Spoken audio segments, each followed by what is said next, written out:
ಈ ತಾಯಿ ಕೇವಲ ನಿನಗೆ ಭರವಸೆ ಮಾತ್ರ ನೀಡೋಳಲ್ಲ, ಒಂದು ಸಲ ಏನಾದ್ರೂ ಈ ತಾಯಿನ ನೀನ್ ನಂಬಿದ್ರೆ ಬಂಡೆ ತರ ಜೊತೆಗೆ ನಿಂತು ಕಾಪಾಡುವಂತವಳು.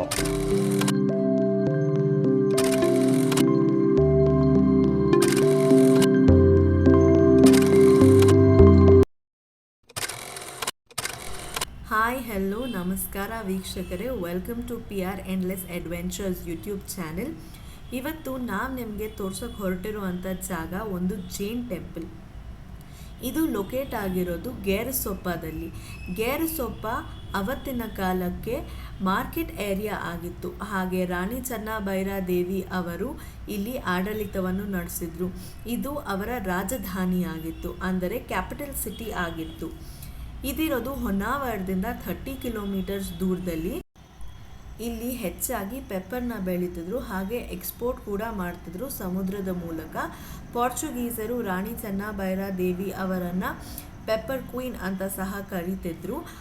ರಾಣಿ ಚೆನ್ನಭೈರಾದೇವಿ ಅವರು ಸತತವಾಗಿ 54 ಇಯರ್ಸ್ ಆಡಳಿತವನ್ನು ನಡೆಸಿದ್ರು. ಇದು ಒಂದು ಜೈನ್ ಟೆಂಪಲ್. ಇದರ ಹೆಸರು ಚತುರ್ಮುಖ ಬಸದಿ ಅಥವಾ ಜೈನ ಬಸದಿ ಅಂತ. ಈ ಬಸದಿಗೆ 4 ದ್ವಾರಗಳಿದೆ. 4 ದ್ವಾರಗಳ ಅನುಗುಣವಾಗಿ 4 ತೀರ್ಥಂಕರನ ಮೂರ್ತಿಯನ್ನು ಗರ್ಭಗುಡಿಯಲ್ಲಿ ನಾವು ಕಾಣಬಹುದು. Rani Chennabhairadevi is also known for a war against Portuguese. ಈ ಬಸದಿಯನ್ನು ಚಾಲುಕ್ಯ ಆರ್ಕಿಟೆಕ್ಚರಲ್ ಸ್ಟೈಲ್ನಲ್ಲಿ ಕಟ್ಟಿಸಿದ್ದಾರೆ.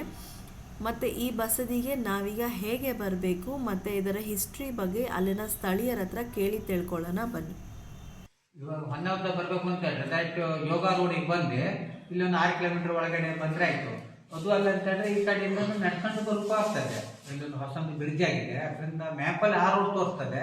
ಆ ಕಡೆ ನಡ್ಕೊಂಡು ಬರ್ಬೋದು. 24ರಿಂದ ಫಸ್ಟ್ 4 ಇದು. ಈ ತೀರ್ಥಂಕರ ಹೆಸರು ಅಜಿತ್ನಾಥ್ ಅಂತ ಹೇಳಿದ್ರು, 2ನೇ ತೀರ್ಥಂಕರು. ಆ ಕಡೆಯಿಂದ ಸಂಭವನಾಥ 3ನೇ. ಅದು ಆ ಕಡೆಯಿಂದ ಅಭಿನಂದನ್ 4. 1ನೇ ತೀರ್ಥಂಕರ ಆದಿನಾಥ ಈ ಕಡೆಗಿದೆ. ಇದು ಆದಿನಾಥ, ಇದು ಅಜಿತ್ನಾಥ, ಸಂಭವನಾಥ, ಅಭಿನಂದನ.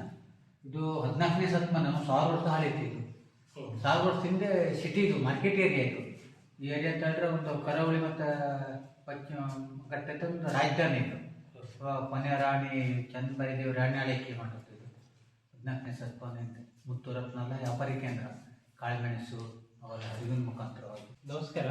ಇದು ಗೇರುಸೊಪ್ಪ ಅಂತ ಹೊನ್ನಾವರದಿಂದ ಒಂದು 30 ಕಿಲೋಮೀಟರ್ ದೂರದಲ್ಲಿದೆ. ರಾಣಿ ಚೆನ್ನಭೈರಾದೇವಿ ಅಂತ ರಾಣಿ ಆಳ್ವಿಕೆ ಮಾಡಿದ್ದೀವಿ. ಶಿಸ್ ಕಾಲ್ಡ್ ಪೆಪ್ಪರ್ ಕ್ವೀನ್. ಇಲ್ಲಿಂದ ಪೆಪ್ಪರು, ಗರಂ ಮಸಾಲ ಇವೆಲ್ಲ ಎಕ್ಸ್ಪೋರ್ಟ್ ಆಗ್ತಾ ಇತ್ತು. 14ನೇ ಶತಮಾನದಲ್ಲಿ ಎಕ್ಸ್ಪೋರ್ಟ್ ಆಗ್ತಾ ಇತ್ತು. ಇಲ್ಲಿಂದ ಹತ್ತಿರದಲ್ಲಿ ಒಂದು 10 ಕಿಲೋಮೀಟರ್ಲಿ ಸಮುದ್ರ ಇದೆ. ಸಮುದ್ರ ಮಾರ್ಗದಿಂದ ಎಕ್ಸ್ಪೋರ್ಟ್ ಆಗ್ತಾ ಇತ್ತು. ಸರೌಂಡಿಂಗ್ಸ್ ಅಲ್ಲೆಲ್ಲ ಕೋಟೆ, ಹಳೆ ಮನೆಗಳು, ಅವು ಹಳೆ ಏನೇನು ಜಾಗಗಳೆಲ್ಲ ಇದ್ದಾವೆ. ಬಟ್ ಅಲ್ಲೆಲ್ಲೂ ದಾರಿ ಇಲ್ಲ, ಹೋಗೋಕ್ಕೆ ಫೆಸಿಲಿಟೀಸ್ ಇಲ್ಲ. ಸದ್ಯಕ್ಕೆ ಇದು ಜೈನ್ ಬಸ್ತಿಗೆ ಬರ್ಬೋದು ಎಲ್ಲರೂ. ಇಲ್ಲೇ ಜೋಗ ರೋಡಿಗೆ ಕನೆಕ್ಟ್ ಆದರೆ ಅಲ್ಲಿಂದ ಒಂದು 6 ಕಿಲೋಮೀಟರ್ ಒಳಗಡೆ ಬಂದು ವಿಸಿಟ್ ಮಾಡ್ಬೋದು. ತೀರ್ಥಂಕರು ಇವರೆಲ್ಲ ಇವಾಗ ಮಹಾವೀರ ಜಯಂತಿ ಅಂತ ಮಾಡ್ತಾರಲ್ಲ, ಬೇಸಿಕಲಿ ಅದೇ ಇಲ್ಲಿನ ದೇವರುಗಳಂತ ಪೂಜೆ ಮಾಡ್ತಾರೆ. ಇವ್ರಿಗೆ ಮಹಾವೀರ ಜಯಂತಿ ಮಾಡೋದು 24ನೇ ಮಹಾವೀರ ಅವ್ರದ್ದು. ಬಟ್ ಇವರೆಲ್ಲ ಮೊದಲನೇ ತೀರ್ಥಂಕರರು, 2ನೇ ಆವಾಗಿನ ಕಾಲದಲ್ಲಿ ಇವ್ರದ್ದು ಮಾಡಿದ್ದು ಏನು 14ನೇ ಶತಮಾನದಲ್ಲಿ. ಅವಾಗ ಬೇಸಿಕಲಿ ಇನ್ನು ಇಲ್ಲಿ ರೋಡ್ ಆಕ್ಸೆಸ್ಗಳು ಇರಲಿಲ್ಲ, ಏನು ಎಲ್ಲ ನದಿ ಮುಖಾಂತರನೇ ಬರಬೇಕಿತ್ತು, ಎಲ್ಲ ಹಡಗು. ಇಲ್ಲಿಂದ ಶರಾವತಿ ನದಿ ತಗೊಂಡು ಆಮೇಲೆ ಅಲ್ಲಿಂದ ಈಗ ಅರಬ್ಬಿ ಸಮುದ್ರದಿಂದ ಪೋರ್ಚುಗಲ್ ಆ ಕಡೆಗೆ ಎಕ್ಸ್ಪೋರ್ಟ್ ಆಗ್ತಾ ಇತ್ತು. ಇಲ್ಲಿ ನೀವೇನು ಗಿಡಗಳನ್ನು ನೋಡ್ತಾ ಇದ್ದೀರಾ, ಈ ಗಿಡಗಳನ್ನು ಆ ಪ್ರದೇಶದಲ್ಲಿ ಕಾಂಪೌಂಡ್ ಅಥವಾ ಡಿವೈಡರ್ ರೀತಿ ಬಳಸ್ತಾರಂತೆ. ಅದೇ ದಾರಿಯಲ್ಲಿ ಮುಂದಕ್ಕೆ ನಡ್ಕೊಂಡು ಹೋಗ್ತಾರೆ, ನಿಮಗೆ ಕೆಳಗಡೆ ಒಂದು ದೇವಸ್ಥಾನ ಸಿಗುತ್ತೆ. ಇದು ಆ ದೇವಸ್ಥಾನದ ಔಟ್ಸೈಡ್ ವ್ಯೂ. ಆ ದೇವಸ್ಥಾನದ ಸರೌಂಡಿಂಗ್ಸಲ್ಲಿ ನೀವು ಇದನ್ನು ನೋಡ್ಬೋದು. ಹಾಗೆ ಆ ದೇವಸ್ಥಾನದಿಂದ ಮುಂದೆ ನಡ್ಕೊಂಡು ಹೋಗ್ತಾ ಇದ್ರೆ ನಿಮಗೆ ಆವಾಗೇ ಹೇಳಿದ್ರಲ್ಲ ಮಾರ್ಕೆಟ್ ಅಂತ, ಮುತ್ತು ರತ್ನ ಸಿಗ್ತಿತ್ತು ಅಂತ, ವ್ಯಾಪಾರ ಮಾಡೋ ಜಾಗ ಅಂತ, ಆ ಜಾಗ ಸಿಗುತ್ತೆ. ಮತ್ತು ಒಂದು ಹ್ಯಾಂಗಿಂಗ್ ಬ್ರಿಡ್ಜ್ ಕಾಣಿಸುತ್ತೆ. ಇದೇ ದಾರಿಯಲ್ಲಿ ನಡ್ಕೊಂಡು ಮುಂದೆ ಹೋಗ್ಬೋದು. ಈ ಥರದ್ದೊಂದು ಜಾಗಕ್ಕೆ ಹೋಗುವಾಗ ಟೂರಿಸ್ಟ್ ಯಾರೇ ಆಗಿರ್ಬೋದು, ದಯವಿಟ್ಟು ಈ ಜಾಗನ ಮಿಸ್ಯೂಸ್ ಮಾಡಬೇಡಿ. ಮತ್ತು ಈ ಜಾಗಗಳಲ್ಲಿ ಗಲೀಜ್ ಅಥವಾ please do not litre the place ಅಂತ ಹೇಳಕ್ಕೆ ಇಷ್ಟಪಡ್ತೀನಿ. ಈ ಜಾಗಕ್ಕೆ ಹೋಗುವಾಗ ನಾವು ಅಲ್ಲಿನ ಸ್ಥಳೀಯರ ಸಹಾಯ ತಗೊಂಡು ಸ್ಥಳೀಯರೊಟ್ಟಿಗೆ ನಾವು ಈ ಜಾಗಕ್ಕೆ ಹೋಗಿದ್ದು. ದಯವಿಟ್ಟು ನೀವು ಹೋಗಬೇಕಂದ್ರೆ ಅಲ್ಲಿನ ಸ್ಥಳೀಯರ ಸಹಾಯ ತಗೊಂಡು ಅಥವಾ ಅವ್ರ ಹತ್ರ ದಾರಿ ತಿಳ್ಕೊಂಡು ಮತ್ತೆ ಹೋಗಿ. ನಾವೀಗ ಅಲ್ಲಿನ ಸ್ಥಳೀಯರ ಹೆಲ್ಪ್ ತಗೊಂಡು ಒಂದು ಪಾಳು ಬಿದ್ದಿರೋ ಹ್ಯಾಂಗಿಂಗ್ ಬ್ರಿಡ್ಜ್ನ ನೋಡೋಕ್ಕೆ ಹೋಗ್ತಾ ಇರೋದು. ಅವ್ರು ಹೇಳೋ ಪ್ರಕಾರ ಆ ಬ್ರಿಡ್ಜು 30-40 ವರ್ಷದ ಹಿಂದೆ ಯೂಸ್ ಮಾಡ್ತಾ ಇದ್ದಂಥ ಬ್ರಿಡ್ಜು, ಈಗ ಅದನ್ನು ಯೂಸ್ ಮಾಡ್ತಿಲ್ಲ. ದಯವಿಟ್ಟು ಬಿ ಕಾಷಿಯಸ್, ಯಾವುದೇ ಥರ ರಿಸ್ಕ್ ತಗೋಬೇಡಿ. ನಾವು ಆ ಬ್ರಿಡ್ಜ್ ಹತ್ತಿಲ್ಲ, ಜಸ್ಟ್ ಒಂದು ವೀಡಿಯೋಗೋಸ್ಕರ ಅಲ್ಲಿನ ಸ್ಥಳೀಯರು ನಮಗೆ ವೀಡಿಯೋ ತಗೊಳಕ್ಕೆ ಹೆಲ್ಪ್ ಮಾಡಿದ್ರು ಅಷ್ಟೇ. ಈಗ ಆ ಬ್ರಿಡ್ಜು ನಾಟ್ ಇನ್ ಯೂಸ್ ಅಂತ ಅಲ್ಲಿನ ಸ್ಥಳೀಯರು ನಮಗೆ ಹೇಳ್ತಾರೆ. ಸೊ ಈಗ ಹ್ಯಾಂಗಿಂಗ್ ಬ್ರಿಡ್ಜ್ ಅಂತ ಏನಿದೆ ಅದನ್ನು ನೋಡೋಕ್ಕೆ ಹೋಗೋ ದಾರಿಯಲ್ಲೇ ನಮಗೆ ಮಾರ್ಕೆಟ್ ಏರಿಯಾ ಅಂತ ಕಾಣಿಸುತ್ತೆ. ಇದು ಆ ಮಾರ್ಕೆಟ್ ಏರಿಯಾದ ಕಾಂಪೌಂಡ್ಗಳು. ಅವತ್ತಿನ ಕಾಲಕ್ಕೆ ಇಲ್ಲಿ ಮುತ್ತು, ರತ್ನ ಹಾಗೆ ಕಾಳು ಮೆಣಸು ಈ ಜಾಗದಲ್ಲೇ ಮಾರಾಟ ಮಾಡ್ತಾ ಇದ್ದಿದ್ದು ಅಂತ ಅಲ್ಲಿನ ಸ್ಥಳೀಯರು ನಮಗೆ ತಿಳಿಸ್ತಾರೆ.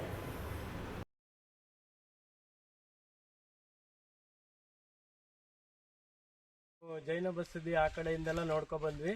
ತೀರ್ಥಂಕರ್ ಬಸದಿ ಇತ್ತು, ಹಾಗೆ ರಾಣಿ ಚೆನ್ನಭೈರಾದೇವಿ ಅವ್ರದ್ದು ಒಂದು ಏನು ಆಳ್ವಿಕೆ ಮಾಡಿದಂಥ ಜಾಗದಲ್ಲಿ ಇವಾಗ ಮುತ್ತುರತ್ನ ಎಲ್ಲ ಮಾರಾಟ ಮಾಡ್ತಿದ್ವಲ್ಲ, ಅದೇ ದಾರಿಯಿಂದ ಹೀಗೆ ಹೋಗ್ತಿದ್ರು. ಇಲ್ಲೊಂದು ಚಿಕ್ಕದಾಗಿ ಒಂದು ಹ್ಯಾಂಗಿಂಗ್ ಬ್ರಿಡ್ಜ್ ಇದೆ.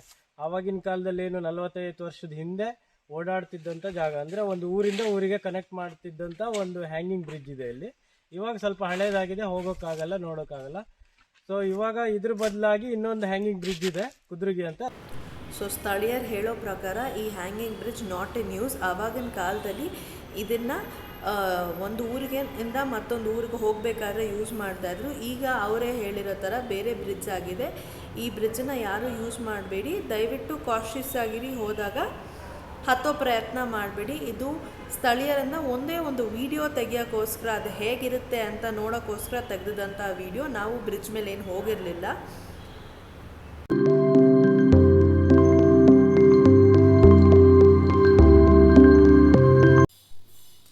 ಸೊ ಇಲ್ಲಿ ನಮಗೆ ಒಂದು ಡ್ಯಾಮ್ ಕಾಣಿಸುತ್ತೆ ಆನ್ ದ ವೇ, ಗೇರ್ಸೊಪ್ಪ ಡ್ಯಾಮ್ ಇದು.